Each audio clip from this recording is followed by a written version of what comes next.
good morning, good morning, good morning. Hey, it's Monday morning and ain't God good and won't he do it? Oh yes he will, oh yes he will. I know I'm listening probably saying, Lee Craft, Lee Craft, Lee Craft. You say the same thing every morning. I'm going to say Enoch, Ewok, Enoch. That means y'all sure know what to say. Guess who I got on the show this morning? I got my number 2 daughter, Miss Amber Pandy. Good morning, Amber. Good morning. Are you still up? Are you still asleep? What are you doing, Amber? I'm coasting. Amber, Amber, I know Monday's always Medical Monday, right? Mm-hmm. And I want to ask you something about your job. I'll probably ask you something how you want to enjoy about your job and how do you prepare to go into your job on a daily basis. You know what I'm saying? Mm-hmm. So, Amber, before we get started, let's have a little fun. Remember back in the day I used to do patty cake? Want to try it one more time? Just you ready? Patty cake, baker's man. If you can't be on what if, then who can? I know it probably make no sense, but hey, that's like life though sometimes, right? You know, life is like, it's a mystery. Amber, how do you prepare to go to your job every morning? Are you going to cut me off? Amber, I'm asking you a question. How do you prepare to go to your job every morning? So I'm asking you. Well, But before we get started, if you have any comments or concerns, please email me at leecraftwhatif@gmail.com or go to Anchor, Spotify, YouTube, Facebook, all those beautiful apps. Look for the animated black man, the white beard, smiling and profiling. And finally, really, y'all trying to size me up. Oh, what you saying, Amber? How do you prepare to go to your job, baby? well, there are different, I don't know. Sometimes I pray while, like, I'm on the way to work or while I'm there or, like, listening to gospel music. And sometimes I don't know, sometimes I just go in there just ready to get the day over with. What do you mean ready to get the day over? You don't enjoy your job? I told you this, no. But, you know what, Amber? I asked you how you prepare to go to work, right? Mm-hmm. Now, if you don't enjoy going to a place that you employed at, right? Mm-hmm. That 5 minutes could seem, well, excuse me, you do 8 hours, right? Mm-hmm. That 8 hours could seem like what? Working a whole, working 40 hours, right? Feel like something. This is what I've always told y'all, young ladies. Even from my experiences, right? From working in a place that I didn't really want to be. Nobody knew that I didn't want to be there because they always saw a smile on my face. So you have to reinvent yourself to go to a place where you don't want to be. See, when I used to go to work, and I know the place I was going to wasn't where I wanted to be. And sometimes you work at places that are toxic. You know what I say when I go to the door? God bless me, my family. When I hear things I want to hear, family. I call out Phyllis' name, I call out Leah's name, I call out your name, I call out Madison's name. Because everything I'm doing for what? For my family. That would give me strength to always have a smile on my face, showing all my 17 teeth. How many teeth you got now? 17? We'll probably have 32. What you got? I'm just playing. Just seeing you awake. So, like I said though, so I know you say you prepare, you pray for you listen to gospel music, you listen to those things that go inside the workplace. Now, once you get to that door and open that door to go inside, how do you feel then? The same. The same? I mean, I know that there are moments where as I could say, like, I'm on a high with my job and I love seeing the kids' progress.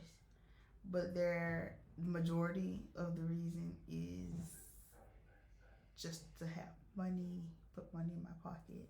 That's honestly my motivation. You have some people whose motivation is strictly because they're passionate about what they do. Because this is not my set field, that's not where my passion is. I beg to differ. I don't. Let me tell you why. No matter what job that you're working at, when you walk through that door, you should always give your 100% all. Oh, I do that. You do not do that. Daddy, yes, I do. No, you don't. Because if you go into a place you don't want to be there, how you giving your all? You giving your all when you love doing what you're doing, right? You say, see, if you go to work to a job just for the money, you just basically just for the money. Cause you don't really care how things really going. You know, like I'm gonna give you a good example, right? I work at a place, right? You know, I don't care if I'm getting paid $1 an hour or paid $100 an hour. I'm gonna always give you my best, cause the things people do How to affect all of us. You know what I'm saying? People go in there and say, well, I don't want to be here, blah, blah, blah. What think they going to do? They ain't going to do no great job. But the ones who want to be there, they're going to do a great job. Why? Because they want that job to last forever, as long as it possibly can. You just say you don't want to be there, so that's what you're going to do. So don't cheat the kids, then don't cheat yourself. Man, I don't cheat them kids. They do their work. I give more kids progress than a lot of people at the clinic. I don't half do my work when it comes to them because they don't deserve a half RBT. No. But there be some days where it's just like I don't want to be there. You be there and try to get bit and have them throw stuff at you. You be ready to go too. I'm gonna slap a fan at them. And then that's when they tell you to go. No. What I'm saying, this is the thing. What I'm saying, Amber. I do understand what you're facing on a daily basis and everything. But all I'm trying to say is to get your mind, body, and spirit together. I know maybe it's a lot of times I don't want to. I could be in a job everybody consider to be a fabulous job. I do understand. Believe me, I do understand. But all I'm saying is just read up. When I got my car here, you know what I mean, right? No, I don't. Me. No, all I'm saying is that you got to get yourself in that right frame of mind though, because you know sometimes you're gonna face some things that you're not ready. You're gonna face some things that you shouldn't face. So you always have to be ready what you're gonna encounter. That's all I'm saying. Like you said, by the time you got bit, when the child, one of the children bit you, what'd you say? They didn't bite me. They tried to. They bit everybody else. So, I wasn't getting bit. So what were you doing?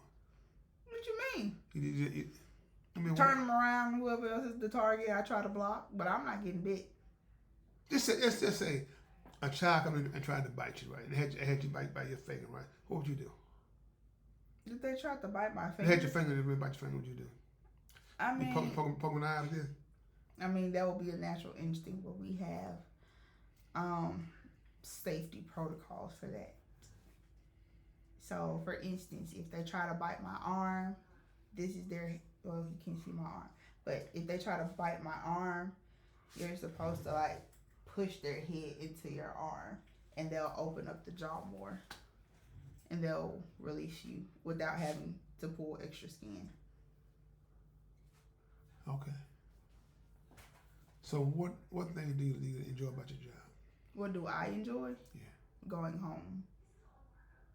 So you get to open the door, you want to open it and go back out of it. Mm-hmm.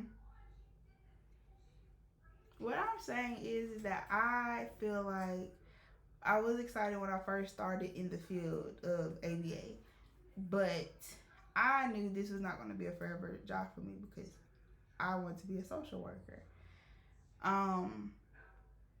I just feel like it's run its course with that field, and yeah, I'm okay. And so it's time for you to move on. Yeah, it's a lot of things that factor, like in the RBT field, like you don't have to do as much schooling as far as like what a BCBA would, which is where you have to get a master's degree.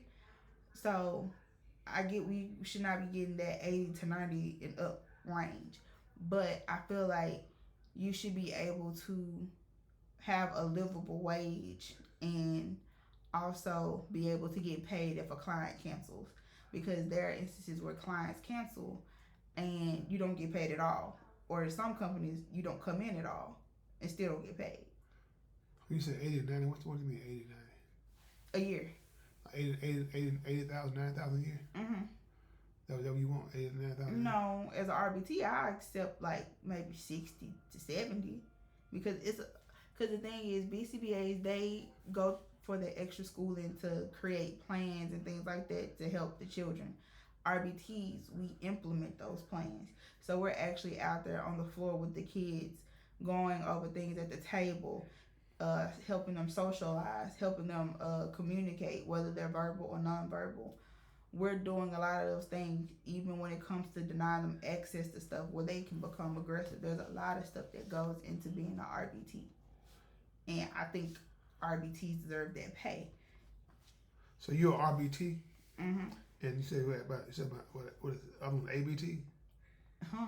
What's ABA? No, ABA is the field. AVA. ABA, daddy. B as in boy. Yes. So ABA, they get more money than you guys get? No. ABA is the entire field. Oh, That's what it's called. ABA is the entire field. BCBAs are the ones who get paid more because they went to like their graduate program to get their master's degree. But you know what? I think in a way, unless you say that, I think it's kind of backwards, isn't it? Because if you guys are in the field, you guys are writing down a program to make them see what you guys are going through, sort of make it better. You guys are really writing the program, right? And what you said? The BCBAs write the program, so we have to follow what they tell us to do.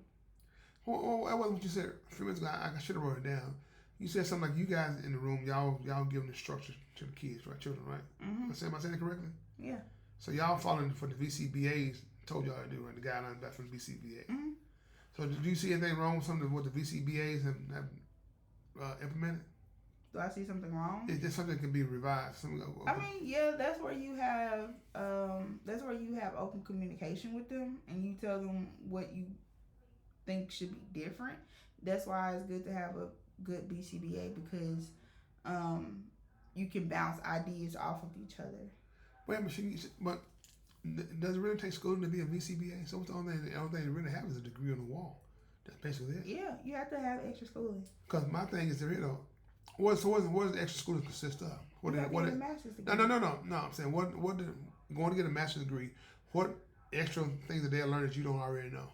Dad, I never went to school for this. I don't know. So with the RBT job, it starts off like at an entry level. So all you need is a diploma or high school, a diploma or like some type of college degree or something. You don't necessarily need all of those. With a BCBA, you have to have all of those in order to be one. Oh, so you didn't went to school for this, but yet you're doing this. Mm-hmm. I got trained on the job. And I took a test to become certified. Did you pass? I'm just asking a question. But thank you. So why you didn't put V? It's B. BCBA. Yes. Okay. BCBA. Yes. Now, Emma, I thought you went to school for this. I know you. No. So so that goes to show you then, right? It's not all about the schooling. You can go to school for certain things and not have the skill sets to do those things inside of a classroom. So you do have that skill set to do what you're doing inside of a classroom because you said all the kids love you and the parents adore you. I mean, yeah. So that don't mean I don't want to be there. No, so okay. So you don't want to be there, right? Okay. Say they was to give you your 70, your 90 to your 80, 90, right? It's still a no. Because you don't have it. I said if they was to give it to you, what would it be? A no. Really? Yeah, because I feel like if you would have asked me this when I first started out, I'll be like, okay, yeah, with first couple months going in. But like where I'm at in life and mentally as far as like towards this job, no amount of money can make me want to stay. $1 million will make you stay? Mm-mm. Yeah, whatever. I don't think you ever lied to me, but I think you told one just then. No, I didn't. You would have tried it. That's not serious. At least you got to come check out of it. Mm-mm. Really? I just think that I know that I'm a good RBT. I know that I do great work with the kids. Whether I get those comments or critiques from my BCBA or the parents or anybody else watching, I know the work that I do is great, but I just feel like sometimes you just got to move on to something else. I'm going to figure that out before I do. You know what? I got a funny feeling once you leave this job, you're going to miss this job. No, I ain't. Can I finish what I got to say? You can go ahead, but still, no, I ain't. Do you want me banned off the show? I can ban you and fan you at the same time. But no, but I do understand everything you're saying and going through, like I said. But if that's the thing, sweetheart, there's a lot of jobs that you didn't go to school for that was meant for you. Mm-mm. You need a bathroom break? What you said now? This one meant for me. God just blessed me with this opportunity. So I feel like in certain ways, jobs teach you a certain lesson. I feel like this job teaches me. I'm already empathetic and sympathetic towards people with disabilities, but I feel like working as an RBT, you gain a certain type of compassion. You're more understanding. I feel like it teaches you those roles and how to treat people and your thought process when it comes to other people. Even if they don't have a disability, you always consider everyone's feelings and what they may be going through that you don't know of. But as far as his job, no. Okay, Amber. You have any last thoughts for the listeners and viewers? Um, I feel like with anything in life, you should give it a try. Test it out for yourself. Because again, like you said, even though you said I may love it, which is not the case, I think other people may find a passion for it. Because I've seen people who become RBTs and they want to later on pursue to become a BCBA. And I think that's wonderful. And I can really tell the ones who will want to become BCBAs because they're so kind hearted to the kids in so many ways. And they usually end up being BCBAs. Well, you do have some trash ones, but the ones I've encountered are really good. But I don't think it's a horrible field if you really want to get your toes into like the medical field. Um, and I think it's a good stepping stone for a lot of people to figure out what you want to do. Um, but yeah, that's it. You sure? You sure were alone with it. No, because I don't want to make it seem like it's bad and nobody should either work there or use their services. You have good ABA companies. I just think it ran its course with me personally. Okay. That's it? Mm-hmm. Well, y'all heard Amber. Once again, thank you for coming on the show this morning. Like I said, it's always a pleasure to have you on the show. I love you, baby. I thank God you didn't roll your eyes at me this morning because sometimes was that one? Look, you gotta have fun, right? So, like I said, thank you again for coming on the show. But hey, good people, this is Lee Craft. This is my podcast. What if you have any comments or concerns, please email me at leecraftwhatif@gmail.com. One band, one sound. Together, we got an opportunity to turn this whole world around. But in order to have a real conversation, what you gotta have, Emily? You got to have real people. If you want to have a real conversation, have a blessed day, and please find time to make time to tell God thank you. Thank you, Amber. You're welcome.